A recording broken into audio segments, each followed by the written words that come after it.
Today we're going to go through some more poems that I wrote just because I feel like it's going to be a fun thing to do. Last time I enjoyed doing this, so yeah, if you like anything that I talked about in this, I did another video of this. I'll link it at the end. And yeah, feel free to pick up the whole book. If not, just enjoy what we're about to go through.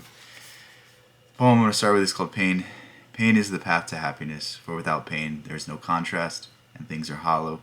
Can we see light without dark, or does polarity give all meaning? An achievement which comes quick yields no fulfillment, but a lifelong battle which ends in triumph is the sweetest of victories.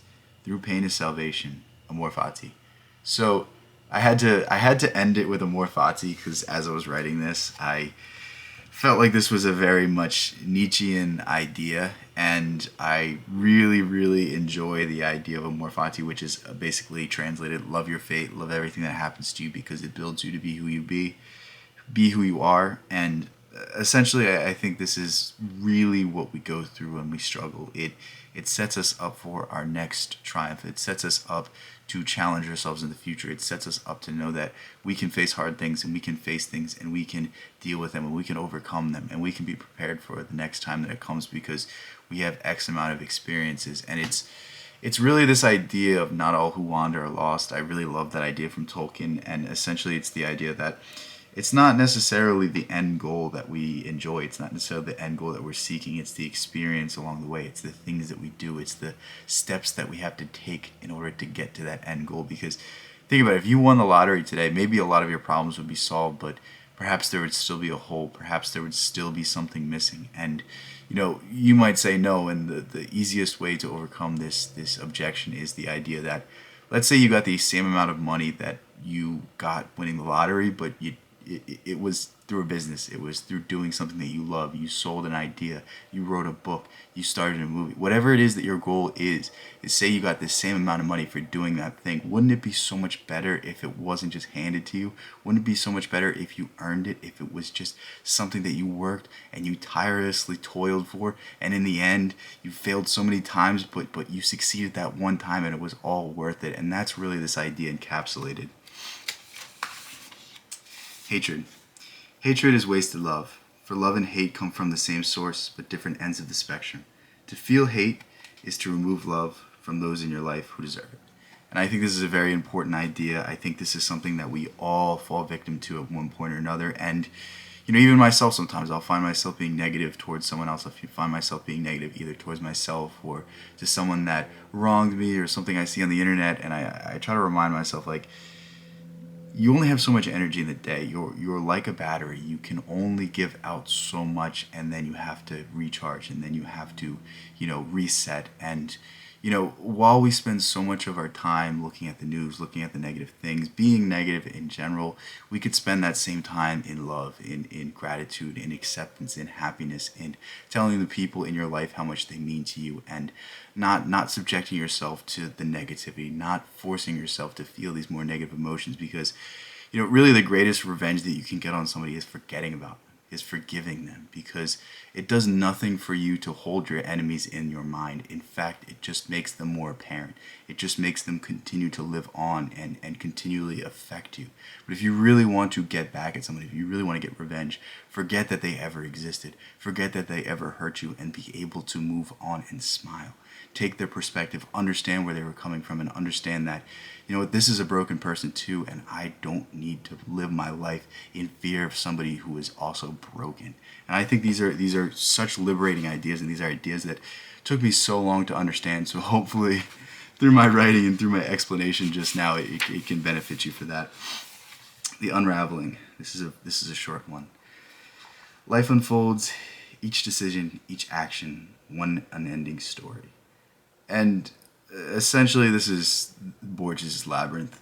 I think that's the best way to define what I'm trying to say here, is that Emerson had this idea of the oversoul and the idea of nature and the idea of one large cycle of things. And think about it this way. What comprises you was once something else. Maybe it was a tree, maybe it was a bird, maybe it was dirt.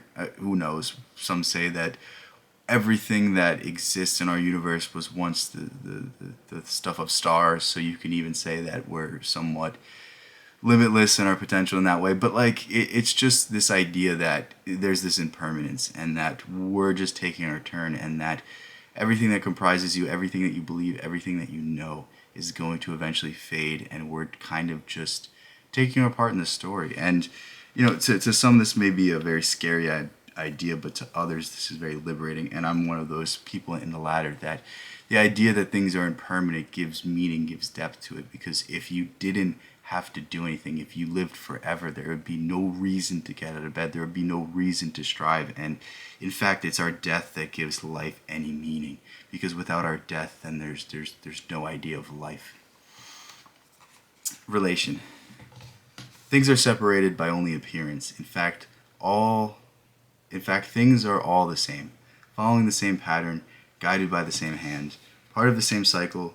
Life is but living and dying. Rebirth is the changing of matter into something new. And again, this is just echoing the same idea. I think if I give analysis, it's going to be the exact same explanation. So we're just going to move on. But I didn't know I wrote the same poem twice, essentially. The stain. The stain on life is force. All things done out of haste are a blemish.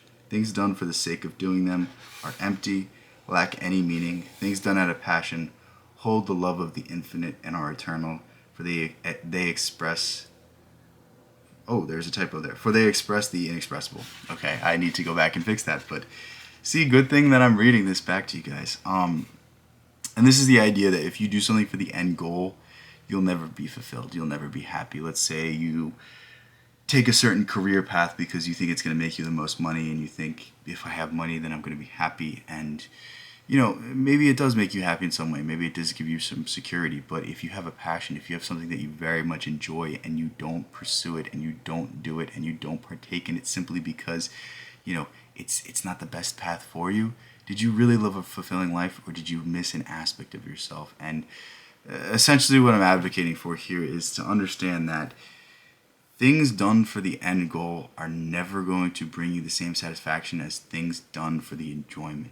So when I make a video, I don't do it for the amount of views. I do it because I enjoy doing it. I do it because it's fun. When I write these poems, I don't do it because I feel like it's going to give me great accolades and people are going to think I'm smart and they're going to respect me because I can express my ideas through a certain format. No.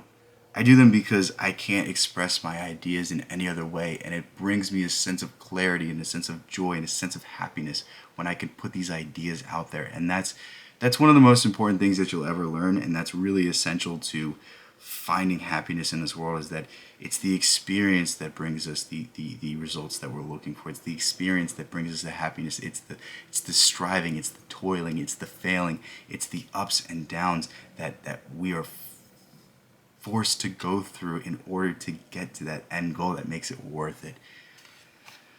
This one is called Gibran, after Khalil Gibran. If you don't know Khalil Gibran, click off this video, please, right now, and go read some, because he is one of the best authors of all time. And if you read my writing, you can see the influence of Gibran.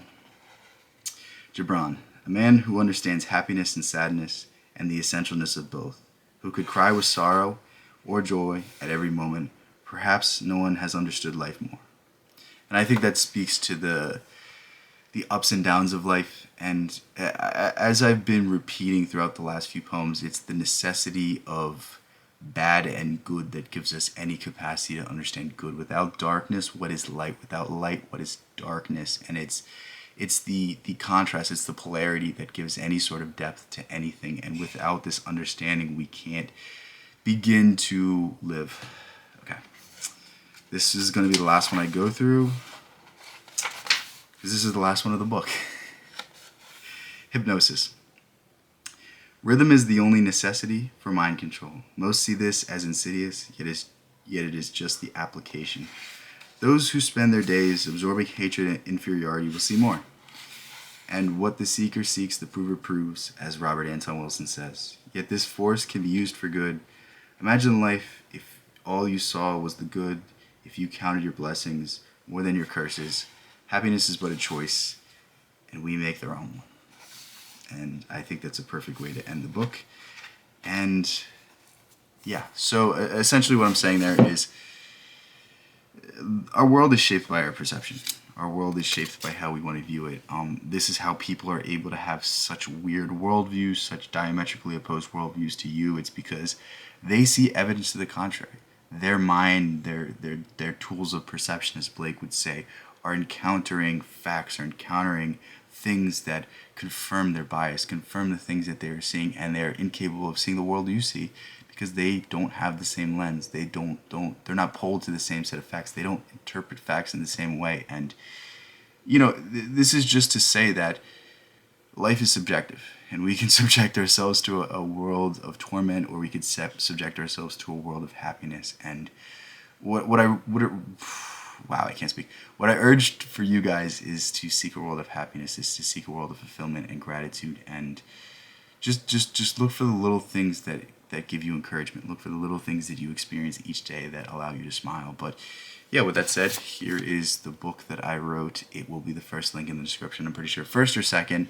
The first two links are my books. I'm not sure what order they're in, but yeah, feel free to pick it up if you enjoyed anything I said today. There's a whole lot more of these sorts of poems in this book, and I am currently working on writing other stuff, but I've been slower because I've kind of tried to reset and absorb and kind of take a step back and take a little break so that I can come back refreshed, and I can come back and it's fun, because the moment it doesn't become fun is the moment I don't want to do it anymore. So yeah, sorry that I haven't been writing as much as I once was, but yeah, with that said, I love you guys so much. Thank you guys for all the support.